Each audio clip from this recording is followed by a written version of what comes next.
ఇక భారత్ పాకిస్తాన్ డీజీఎంఓ స్థాయి చర్చలు వాయిదా పడ్డాయి. సాయంత్రం 5 గంటలకి భారత్ పాక్ డీజీఎంఓ చర్చలు జరగనున్నాయి. కాల్పుల విరమణ కొనసాగింపు ఉద్రిక్తతలపై చర్చించనున్నారు. మరోవైపు ప్రధాని నివాసంలో భద్రతా వ్యవహారాల ఉన్నత స్థాయి సమావేశం కొనసాగుతోంది. ప్రధాని మోదీ జాతీయ భద్రతా సలహాదారుల దోవల్ చర్చిస్తున్నారు.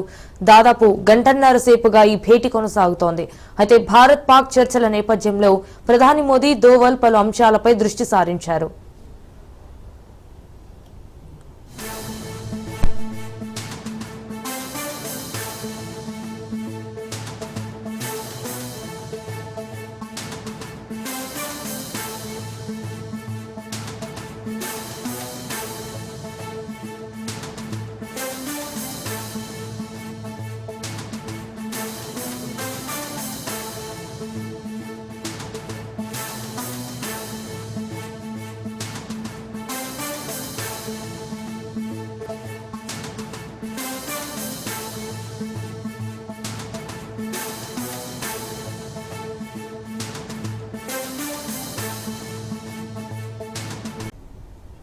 ఇక దేశీయ స్టాక్ మార్కెట్లు భారీ లాభాలతో ముగిశాయి. 2950 పాయింట్ల లాభంతో 82,404 వద్ద సెన్సెక్స్ ముగిసింది.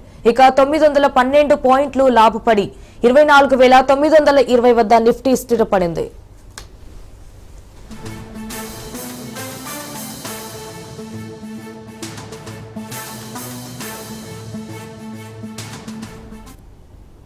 ఇక దేశీయ స్టాక్ మార్కెట్లు భారీ లాభాలతో ముగిశాయి. 2950 పాయింట్ల లాభంతో 82,404 వద్ద సెన్సెక్స్ ముగిసింది. ఇక 912 పాయింట్లు లాభపడి 24,920 వద్ద నిఫ్టీ స్థిరపడింది.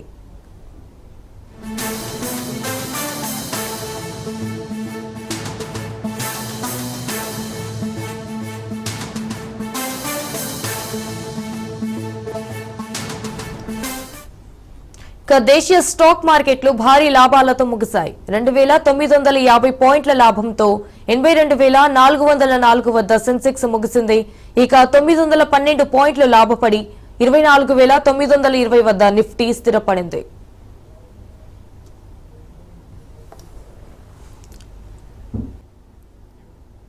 ఇక ఆపరేషన్ సింధూర్పై భారత డీజీఎంఓ బ్రీఫింగ్ లో కీలక విషయాలు వెల్లడించారు. పెహల్గాంలో అమాయకులను చంపేశారన్నారు. పెహల్గాం దాడికి మూల్యం చెల్లించారని, కశ్మీర్ పీఓకేలో భారత్ చేపట్టిన ఆపరేషన్ విజయవంతమైందన్నారు. రైట్గా ఇదే విషయానికి సంబంధించి మరిన్ని డీటెయిల్స్ మా ప్రతినిధి మహేందర్ లైవ్ లో అందిస్తారు. మహేందర్ చెప్పండి. డీజీఎంఓలు హాట్ లైన్ పైన కూర్చొని మాట్లాడతారన్నారు. అయితే మొదట అసలు కాల్పుల విరమణ ఎందుకు అనేటట్టుగా భారతదేశ పౌరులు ఏ ఒక్కరు కూడా స్వాగతించలేదు. యుద్ధం భీకరంగా జరుగుతుంది. ఇదే అదను పాకిస్తాన్ మొత్తం పాకిస్తాన్ ఇన్నాళ్ళుగా రెచ్చిపోయింది. పాకిస్తాన్ను ఒక ఆట ఆడుకోవాలంటే, అలాగే పాకిస్తాన్ విర్రవీగుతున్నటువంటి పాకిస్తాన్ను ఒక అంటే మొత్తంగా కూడా దాని అన్ని మూలాలు కూడా దెబ్బతీయాలంటే ఇదే అదనుగా భావించారు. మరి ఇలాంటి ఆయుధ సంపద లేనటువంటి పాకిస్తాన్, ఆర్థికంగా వెనుకబడిన పాకిస్తాన్, వారికి వారే రెచ్చగొట్టి యుద్ధాన్ని ప్రోత్సహించినటువంటి పాకిస్తాన్ ఇదే సందర్భంలో మొత్తంగా మొత్తం ఎక్కడ లేకుండా నామరూపాలు కూడా చేయాలి, పాకిస్తాన్ ఆక్రమించినటువంటి కాశ్మీర్ కూడా స్వాధీనం చేసుకోవాలి. ఇలా ఒక్కసారిగా పిఓకే అంటే కాల్పుల విరమణ అనేటువంటి విషయం రాగానే దాదాపు భారతీయులంతా కూడా అదే ఆలోచించారు. అయితే ప్రపంచ దేశాలన్నీ కూడా భారత్ అంటే ఒక ధర్మయుద్ధం చేస్తుంది. భారత్ ప్రపంచ దేశాలన్నీ చెప్తున్నాయి యుద్ధాన్ని కాస్త ఆపాలి, కాల్పుల విరమణ ఆపాలని. అయితే ధర్మయుద్ధం చేసినటువంటి భారతదేశం మొత్తానికంటే ఇరు దేశాల డీజీఎంలతో మాట్లాడేసి అసలు ఈ కాల్పుల విరమణ అసలు జరిపిన తర్వాత ఏ చర్చలు అంటే దీనిపైన ఇప్పటికీ పాకిస్తాన్ ఇప్పటికే మూలిగే రకమే తాటికబడ్డాడు. అంటే ఒకవైపు ఆర్థికంగా వెనుకబడింది, ఆయుధ సంపద లేదు, సైనిక సిబ్బంది లేదు, మొత్తంగా కేవలం మేకపోతు గాంభీర్యం ప్రదర్శించి చివరికి భారత్ కొట్టేటువంటి ఎదురు దెబ్బ తట్టుకోలేక ప్రపంచ దేశాల దగ్గరికి వెళ్ళి అయ్యా ఈ సమయంలో మమ్మల్ని రక్షించాల్సింది మీరే, మాకు మా అంటే మీరే మాకు బతుకునివ్వాలి అనేటువంటి బతిలాడటంతో భారత్ ఒక ధర్మయుద్ధం చేసినటువంటి భారత్ మొత్తానికి దిగొచ్చింది. సరే ఈ డీజీఎం ఇరు దేశాల సమావేశం అయితే మీటింగ్ తర్వాత ఏం జరగబోతుంది అని అంటే దీంట్లో కూడా కొన్ని షరతులు అయితే ఉన్నాయి. కేవలం తాత్కాలికంగా యుద్ధ వాతావరణం ఆపుతాం తప్పితే కాల్పుల విరమణ అనేది అంటే కేవలం బ్రేక్ మాత్రమే, దీనికి ఎండ్ అనేది ఉండదు. కేవలం భారతదేశం అనేది ఉగ్రవాదుల మీద, ఉగ్ర స్థావరాల మీద, ఉగ్రవాదులను ఎంకరేజ్ చేసేటువంటి పాకిస్తాన్ పైన, ఉగ్రవాదులు ఎంకరేజ్ చేసేటువంటి వారిపైనే దాడి చేస్తుంది. ఇది నిరంతర ప్రక్రియ ఉంటుంది అన్నట్టు కూడా చెప్పింది. మరి ఒకవేళ ఈ డీజీఎంఓల చర్చ తర్వాత దీంట్లో ప్రధానంగా షరతులు అయితే ఉన్నాయి. పాకిస్తాన్కి ఇప్పటికీ ద్వైపాక్షికంగా కావచ్చు, నీళ్ల విషయంలో కావచ్చు, వ్యాపార రంగాల్లో కావచ్చు, ఇలాంటివి అలాగే కొనసాగుతాయి షరతులు. అలాగే పాకిస్తాన్ ఆక్రమించినప్పుడు కాశ్మీర్ను కూడా విడుదల చేయాల్సినటువంటి విషయమే. మరి ఇవన్నీ జరిగితేనే అక్కడ ఆపుతామన్నారు. మొత్తానికి ఈ డీజీఎం వల్ల అయితే సమావేశం జరుగుతుంది. ఇక మధ్యాహ్నానికి వాయిదా పడ్డ డీజీఎంలో సమావేశం సాయంత్రం 5 గంటలకు మొదలవుతుంది. మరి దీంట్లో ఏ అంశాలు చర్చకు వస్తాయని ఒక ఉత్కంఠ భరితంగా ఎదురు చూసాం. మరి ఇంతలోనే డీజీఎంఓలు అంటే భారత వైమానిక దళం అంతా కూడా అన్ని మొత్తం ఆర్మీ వ్యవస్థ అంతా కూడా ఒక డీజీఎంఓ బ్రీఫింగ్ అయితే ఇచ్చింది. మరి ఆ బ్రీఫ్ లో మొత్తంగా ఈ పహల్గామ్లో జరిగిన ఘటన తర్వాత నుంచి ఆపరేషన్ సింధూర్ వరకు ఏం జరిగింది అనేది ఒక్కొక్క విషయం, భారత సైన్యం ఏ రకంగా పాకిస్తాన్ ఎదుర్కొంది, ఇవన్నీ కూడా పూర్తి బ్రీఫింగ్ ఇచ్చారు. మొదట వాళ్ళు మాట్లాడిన విషయాలు చూసుకుంటే మొదట ఈ బ్రీఫింగ్ లో మా యుద్ధం కేవలం పాకిస్తాన్ సేనతో కానే కాదు, పాకిస్తాన్ లో ఉన్నటువంటి ఉగ్రవాదులతో యుద్ధం చేస్తుంటే పాకిస్తాన్ తరపై యుద్ధం అనుకొని సైనికులతో కాల్పులు జరిపింది, అమాయక భారత పౌరులను అంటే ప్రాణాలు తీసింది. కానీ ఎక్కడ కూడా భారత వాయుసేన అని భారత మొత్తం కూడా భారత ఆర్మీ కూడా ఇక్కడ కూడా పాకిస్తాన్ లో సామాన్య పౌరులకు ఇక్కడ కూడా ఇబ్బంది కలగకుండా చూసుకుంది. సైనిక స్థావరాలను దాదాపు 9 స్థావరాలను నిలబట్టం చేస్తాం, ఉగ్రవాదాలను నిలబట్టం చేస్తాం. ఉగ్రవాదాలకు అంటే బెండు తీయడంలో అంటే మన లాంగ్వేజ్ లో మాట్లాడుకున్నట్టు ఎక్కడ ఉగ్రవాదం అనేది లేకుండా చేయడంలో భారత్ ఎప్పుడు ఉంటుంది. ఆ రకంగానే చేశాం. మొత్తంగా పాకిస్తాన్ చైనా ఇచ్చినటువంటి ఆయుధాలను కూడా నిలబట్టం చేశాం. ఎక్కడ కూడా పాకిస్తాన్ కానీ టర్కీ కానీ సరఫరా చేసిన ఆయుధాలుగా డ్రోన్లు కానీ ఏవి కూడా పనిచేయకుండా చేశాం. శక్తివంతమైనటువంటి భారత్ ఉన్నటువంటి ఆయుధ సంపత్తితో పాకిస్తాన్ సైన్యం ఏదైతే భారతదేశానికి మీదకి వచ్చిందో వాటిని అంటే సరైన రీతిలో ఎదుర్కొన్నామన్నట్టుగా మొత్తంగా సైనికాధికారులందరూ కూడా బ్రీఫింగ్ లో చెప్పడం జరిగింది.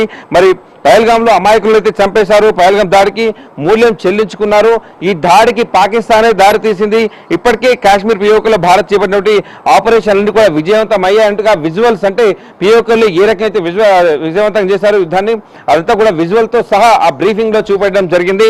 మరి ఇప్పటికే భారతదేశంలో కొన్ని శక్తులు ఉంటాయి, దుష్ట శక్తులు, ఆధారాలు అంటూ అంటే ఇప్పుడు తాత్కాలికంగా మౌనం ప్రదర్శించినప్పటికీ ఇంకా అంటే ఇది వాతావరణం ఎక్కడికక్కడ చల్లబడ్డాక రాజకీయ కొలాల కోసం రాజకీయ ప్రయోజనాల కోసం ఆధారాలు అంటారు. ఆ ఆధారాల నుండి కూడా ఇప్పుడే డీజీఎంలు మొత్తం కూడా సంయుక్తంగా అయితే బ్రీఫింగ్ చేశారో దాంట్లో పూర్తిగా అవన్నీ కూడా బయట పెట్టారు. ఎక్కడెక్కడ ఏ దాడి చేశాం, ఏ ఉగ్రవాదం అంత చేశాం, ఏ ఉగ్రవాద మూలాలన్నీ కూడా పీకేసామన్నట్టుగా ప్రూఫ్ గా ఇచ్చారు. అయితే కంటికి రెప్పలుగా మొత్తంగా ఎయిర్ డిఫెన్స్ అయితే కాపాడింది. మరి ఈ పాకిస్తాన్ క్షిపణులు ఎప్పటికీ పేల్చి వేస్తున్నాయి, ఇండియాకు ముప్పు వాటికుండా కాపాడుకుంటున్నాయి. ఇండియా దెబ్బతో పాకిస్తాన్ సైన్యం మొత్తం కూడా కకావికలమైంది. మొత్తం శత్రు ముప్పును తిప్పి కొడుతున్నాం. చైనాకు చెందిన PL-15 క్షిపణి ఎంతో చూసామంటారు. అంటే చైనా పంపినట్టు PL-15 దాదాపు ఇలాంటి క్షిపణులు మా దగ్గర చాలా ఉన్నాయి, ఇండియాకి ఇవన్నీ చూస్తే భయమని పదే మాట్లాడుతున్న సమయం కనిపించింది సందర్భం దొరికినప్పుడు. కానీ అలాంటి క్షిపణులు కూడా కేవలం అంటే నిర్ణీత కాలంలోనే మొత్తం టార్గెట్ రీచ్ కాకముందే వాటన్ని కూడా కకావికలం చేశారు, మొత్తం కూడా పేల్ చేసిన పరిస్థితి కనిపిస్తుంది. ఒకటి కాదు, రెండు కాదు, కేవలం అన్ని విషయాలు బ్రీఫింగ్ లో క్లియర్ గా చెప్పడం జరిగింది. పాకిస్తాన్ తో యుద్ధం అనేది ఇక్కడ కూడా మేము మొదలు పెట్టడానికి అవకాశం లేదు, ఆలోచన కూడా లేదు. కేవలం ఉగ్రవాదులను మాత్రమే టార్గెట్ చేశాం, ఉగ్రవాద మూలాలను మాత్రమే టార్గెట్ చేశాం, ఉగ్రవాదాలు పెంచి పోషిస్తున్న వారిని, దాని వెనకాల నడిపిస్తున్న వారిని మాత్రమే టార్గెట్ చేశాం. అంటే గుమ్మడికాయ దొంగ ఎవరు అంటే భుజాలు తడుకున్నట్టుగా ఉగ్రవాదులకు దాడి చేస్తుంటే పాకిస్తాన్ ఎదురొచ్చి మాపైనే దాడి అన్నట్టుగా సైనికుల మీద దాడి చేసింది, అమాయక ప్రజల మీద దాడి చేసింది. ఇటు బార్డర్ వింటున్నటువంటి మొత్తం కూడా ప్రాంతాలన్నింటి కూడా ఉద్రిక్త వాతావరణంలోకి తీసుకెళ్లిన పరిస్థితి కనిపించింది. సో వీటన్నిటి కూడా సమయ అనుకూలంగా పూర్తిగా సాంకేతిక పరంగా కావచ్చు, ఆయుధాలతో కావచ్చు, డ్రోన్లతో కావచ్చు, క్షిపణులతో కావచ్చు, పాకిస్తాన్ ఏ ఆయుధాన్ని వాడినా కూడా దాన్ని క్షణాల్లో తిప్పికొట్టడం, ఎక్కడ కూడా భారత్ భూభాగానికి కానీ భారత్ పౌరులకు కానీ అంటే ఎక్కువగా నష్టం వాటిల్లకుండా చూసామన్నట్టుగా త్రివిధ దళాలన్నీ కూడా నేడు ఆ సంయుక్తంగా ఒక ప్రెస్ మీట్ పెట్టి పూర్తిగా బ్రీఫింగ్ ఇవ్వడం అయితే జరిగింది. ఇక సాయంత్రం డీజీఎంలు అంటే ఇరు దేశాల హాట్లైన్ పైన ఇరు దేశాల డీజీఎంలు చర్చిస్తున్నారు. మరి ఆ చర్చలో ఏం జరగబోతుంది, అలాంటి విషయాలు మాట్లాడబోతారు. ఫైనల్ గా ఎప్పటి నుంచో అంటే భారత్ పిఓకే అనేది ఒక కళ, పిఓకేని ఇప్పటికే ఆక్రమించారు. ఆ పిఓకేను తిరిగి ఇచ్చేస్తేనే పాకిస్తాన్ తో పాత అంటే రిలేషన్స్ మెయింటైన్ చేయకపోయినా ఇప్పటికి ఏదైతే కఠినమైన ఆంక్షలు ఏవైతే పెట్టారో ఇవన్నీ కూడా తాత్కాలికంగా కొనసాగాలన్నా లేదు, వీటిలో చిన్నపాటి మరి పరిణామాలు మారాలన్నా కూడా పిఓకేతో పాటు ఉగ్రవాదులను అయితే వాళ్ళకు వాళ్ళు అప్పగించాలి. అలాగే ఇప్పటికే తలదాచుకున్న చూసుకున్నట్టు అంతర్జాతీయ ఉగ్రవాదులు కావచ్చు, భారతదేశంలో ఇప్పటికే ముప్పు వాటించినటువంటి పాకిస్తాన్ ఉగ్రవాదులు కావచ్చు, వారందరినీ కూడా అప్పజెప్పాలి, పిఓకను అప్పచెప్పాలి. ఈ రెండు విషయాలపైన మాట్లాడితేనే, ఈ రెండు ప్రధాన డిమాండ్లు నెరవేరిస్తేనే ఏదైతే విజయంలో మాట్లాడుతున్నారో మరి దానిపైన తర్వాత ఆలోచన తీరు అనేది ఉంటున్నట్టుగా ఇప్పటికే ప్రధానమంత్రి క్లియర్ గా చెప్పడం కూడా జరిగింది. సో మొత్తానికైతే పాకిస్తాన్ తో యుద్ధం చేశాం, ఉగ్రవాదులను నేలమట్టం చేశామన్నట్టుగా త్రివిధ దళాలు అయితే బ్రీఫ్ ఇచ్చాయో మరి దాంట్లో పూర్తి విషయాలన్నీ కూడా క్లియర్ గా చెప్పేశాయి. Sanjana. Right Mahender, thank you for the live updates.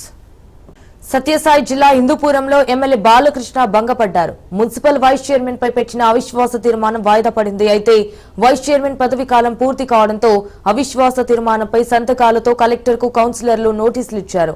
RDO Anand పర్యవేక్షణలో ప్రత్యేక కౌన్సిల్ సమావేశం ఏర్పాటు చేశారు. సమావేశానికి సభ్యులు రాకపోవడంతో అవిశ్వాస తీర్మానానికి కోరం లేకపోవడంతో వాయిదా వేశారు. అయితే కలెక్టర్ ఆదేశం ప్రకారం మరోసారి కౌన్సిల్ సమావేశం పెడతామని ఆర్డీఓ ఆనంద్ తెలిపారు. ఇటీవల మున్సిపల్ చైర్మన్ పీఠాన్ని టీడీపీ కైవసం చేసుకుంది.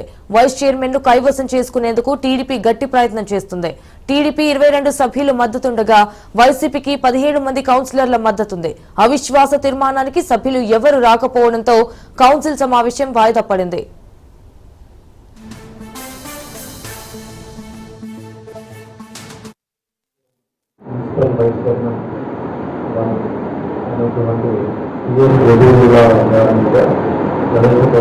అధికారుల నిర్మాణం కొరకు ఏర్పాటు చేసినటువంటి ఈ ప్రకటన ఉదయం కార్యక్రమంలో ఈ జిల్లా కలెక్టర్ గారు నోటీసు ద్వారా ప్రతి కార్యక్రమాలు అయితే పట్టణంలో ఎవరు హాజరు కావడం వల్ల మరి 12 ఈరోజు మధ్యాహ్నం 12 గంటలకు సమావేశాన్ని ప్రారంభించడం జరిగింది. ఇక్కడ సంబంధించిన సమయానికి ఎవరు అటెండ్ కావడం వల్ల ఈ సమావేశంకు మినిట్స్ అంతా కూడా జిల్లా కలెక్టర్ గారికి రిపోర్ట్ చేయడం జరిగింది.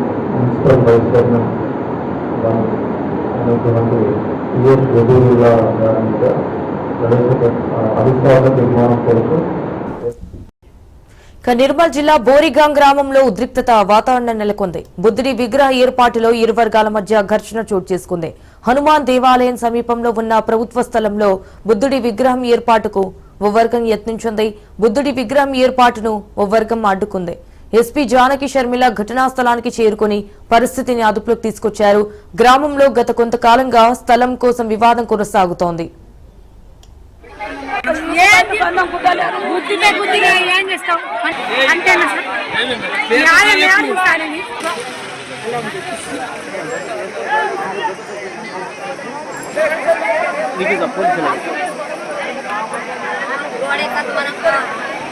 హీట్ అయిపోయింది ఆయన అడుగు వస్తే పని చేయదు.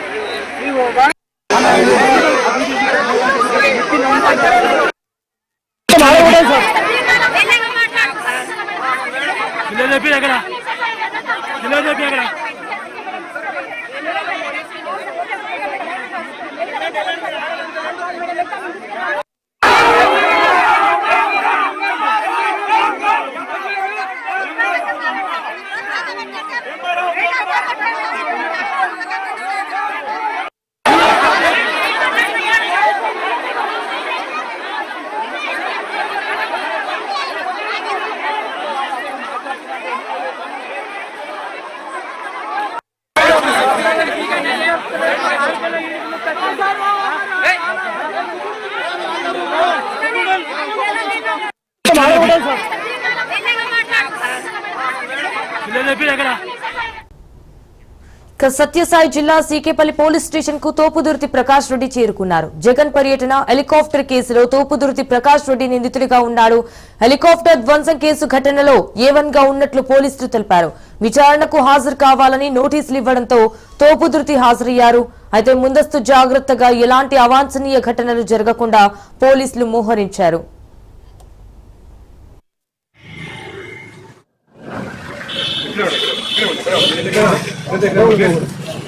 ప్లీజ్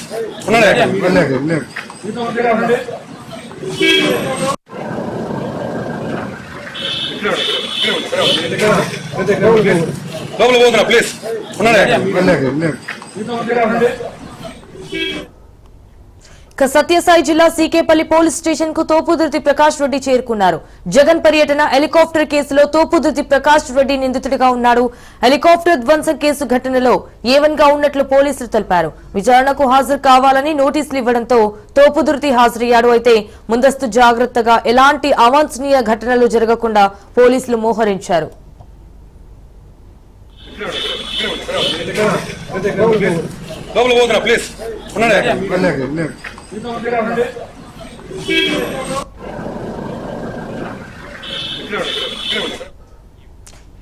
రెడ్డికి ఇదే విషయానికి సంబంధించి మరిన్ని డీటెయిల్స్ మా ప్రతినిధి శేఖర్ రెడ్డి ఫోన్ ద్వారా అందిస్తారు. శేఖర్ రెడ్డి, టు సత్యసాయి జిల్లాలో అయితే సీకేపల్లి పోలీస్ స్టేషన్ కు తోపుదుర్తి ప్రకాష్ రెడ్డి చేరుకున్నారు అన్నట్టుగా తెలుస్తోంది. సో దీనికి సంబంధించిన అప్డేట్స్ ఏంటి? Good afternoon Sanjana. శ్రీ సత్యసాయి జిల్లా సీకే పోలీస్ స్టేషన్ లో ఇవాళ రాప్తాడు మాజీ ఎమ్మెల్యే తోపుదుర్తి చెందినటువంటి మాజీ ఎమ్మెల్యే ప్రకాష్ రెడ్డి విచారణకు హాజరయ్యారు. ఈ విచారణ సంబంధిత వివరాలను మనం పరిశీలించి ఇటీవల పాపిరెడ్డిపల్లిలో కురుబ లింగమయ్య అనే వ్యక్తి మరణించాడు. ఈ మరణానికి తెలుగుదేశం పార్టీ నేతలే హత్య చేశారని ఆరోపిస్తూ ఆయన కుటుంబాన్ని పరామర్శించేందుకు మాజీ ముఖ్యమంత్రి వైఎస్ జగన్మోహన్ రెడ్డి రావడం జరిగింది.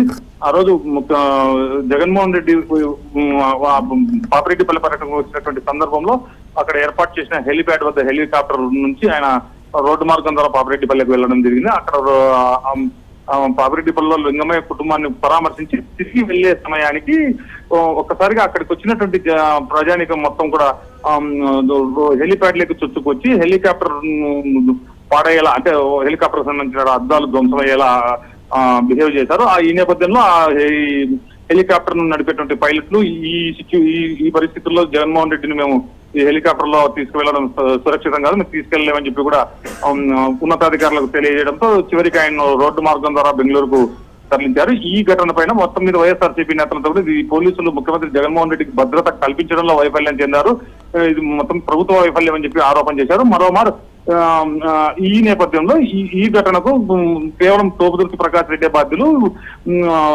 ఎక్కువ జనాన్ని గుమికూడేలా చేశారు. అక్కడ ఒక రకమైనటువంటి రెచ్చగొట్టే వాతావరణాన్ని నెలకొల్పారు. దీంతోనే ప్రజలంతా కూడా మొత్తం పెద్ద ఎత్తున హెలిప్యాడ్లకు చొచ్చుకొని వచ్చారని కూడా పోలీసులు ఆరోపిస్తూ సీకేపల్లి చెందినటువంటి ఎస్ఐ సత్యనారాయణ ఫిర్యాదు మేరకు తోపుదుర్తి ప్రకాష్ రెడ్డి మీద కేసు నమోదు చేయడం జరిగింది. అయితే తోపుదుర్తి ప్రకాష్ రెడ్డిని అరెస్ట్ చేయాలని పోలీసులు శతవిధాలా ప్రయత్నించినప్పటికీ దాదాపుగా 15-20 రోజుల నుంచి ఆయన అజ్ఞాతంలోకి వెళ్లారు. ఇటీవల కాలంలో హైకోర్టులో ఆయన ముందస్తు బెయిల్ కోసం అప్లై చేసుకోగా ముందస్తు బెయిల్ అయితే ఇవ్వకపోయినప్పటికీ ప్రస్తుతానికి తోపుదుర్తి ప్రకాష్ రెడ్డిని పోలీస్ స్టేషన్ లోనే విచారించి 41A నోటీసులు ఇచ్చి పంపాలని కూడా కోర్టు ఆదేశించింది. ఈ నేపథ్యంలో సీకేపల్లి పోలీస్ స్టేషన్ నిన్ననే తోపుదుర్తి ప్రకాష్ రెడ్డి విచారణకు హాజరు కావాల్సి ఉన్నా అది నేటికి వాయిదా పడింది. ఎందుకంటే నిన్న జవాన్ మురళీనాయక్ అంత్యక్రియల నేపథ్యంలో పోలీసు ఉన్నతాధికారులు అందుబాటులో లేకపోవడంతో ఇవాళ సీకేపల్లి పోలీస్ స్టేషన్ కు తోపుదుర్తి ప్రకాష్ రెడ్డి ఇవాళ ఉదయం హాజరయ్యారు. కోర్టు నోటీస్ ఇచ్చి హాజరు చేశారు. ఇప్పటికే ఈ కేసులో హెలికాప్టర్ సంబంధించిన పైలట్లను కూడా పోలీసులు విచారణ పూర్తయింది. అయితే కాసేపటి క్రితం విచారణ ముగిసి పోలీస్ స్టేషన్ నుంచి తోపుదుర్తి ప్రకాష్ రెడ్డి బయటకు రావడం జరిగింది. ఈ సందర్భంగా ప్రకాష్ రెడ్డి కూడా హాట్ కామెంట్స్ అయితే చేశారు. హెలికాప్టర్ వద్ద జరిగిన ఘటనలో నా ప్రమేయం ఏమీ లేదు, నేను జనాన్ని అదుపు చేయడానికి ప్రయత్నించాను, పోలీసులు భద్రతా వైఫల్యాన్ని కప్పిపుచ్చుకునేందుకు నాపై నెట్టుతున్నారు, వైసీపీ అధినేత జగన్ కు భద్రత కల్పించడంలో వైఫల్యం చెంది దీన్ని నాపైన కేసు పెట్టి దాన్ని కప్పిపుచ్చుకునే ప్రయత్నం చేస్తున్నారని చెప్పి ఆయన ఆరోపించడం జరిగింది. మరోమారు ఇవాళ మొత్తం జరిగినటువంటి ఘటనకు సంబంధించి 102 ప్రశ్నలు అన్నిటికీ సరైన రీతిలో సమాధానం చెప్పాను. అయితే ఈ మొత్తం మీడియా పోలీసులు లింగమయ్య హత్యను పక్కదారి పట్టించేందుకే ఇటువంటి దుష్ప్రచారం చేస్తున్నారని చెప్పి తోపుదుర్తి ప్రకాష్ రెడ్డి అయితే ఆరోపణ చేశారు. హైకోర్టు 41 నోటీసులు ఇచ్చి విచారించడం జరిగింది, కానీ నన్ను అరెస్ట్ చేయమని లాక్కురాని చెప్పారని మీడియా చెబుతోంది. ఇది అంటే పక్కదో పట్టించడం కాదా అంటూ కూడా ఆయన మీడియాను ఉద్దేశించి ప్రశ్నించడం జరిగారు. అసలు లింగమయ్య హత్య జరిగిన తర్వాత పరికరాలు శ్రీరామ్ పై ఎందుకు కేసులు పెట్టలేదు, హత్య జరిగిన తర్వాత పరికరాలు శ్రీరామ్ విదేశాలకు పారిపోయారు, చంద్రబాబు యామ్లో అసలు లా అండ్ ఆర్డర్ ఉందా అంటూ తోపుదుర్తి ప్రకాష్ రెడ్డి ఈ సందర్భంగా మీడియాను ప్రశ్నించారు. అయితే తోపుదుర్తి ప్రకాష్ రెడ్డి పోలీస్ స్టేషన్ కు వస్తున్నారన్నటువంటి వైఎస్ఆర్సీపీ శ్రేణులు కానీ తోపుదుర్తి ప్రకాష్ రెడ్డి అభిమానులు అంటే సీకేపల్లి పోలీస్ స్టేషన్ పెద్ద ఎత్తుగా చేరుకోవడంతో అక్కడ పెద్ద ఒక రకమైనటువంటి స్వల్ప ఉద్రిక్త వాతావరణం చోటు చేస్తుంది. ఎందుకంటే తోపుదుర్తి ప్రకాష్ రెడ్డి తిరిగి వెళ్లే సమయంలో కానీ లేకపోతే ఆయన లోపలికి వెళ్లే సమయంలో కానీ పోలీసుల మధ్య ఏమైనా వాగ్వాదం చోటు చేసుకుంటే ఇక్కడ ఎటువంటి పరిస్థితి తలెత్తుందన్నటువంటి ఆందోళన అయితే అక్కడ స్థానికుల్లో నెలకొని ఉన్నటువంటి పరిస్థితి అక్కడ ఉంది. Sanjana. Right Shekhar Reddy, thank you for the updates.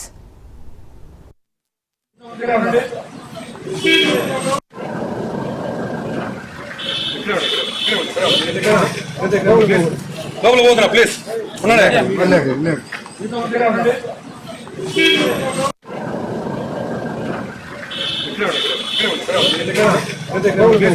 లోపల పోతున్నా ప్లీజ్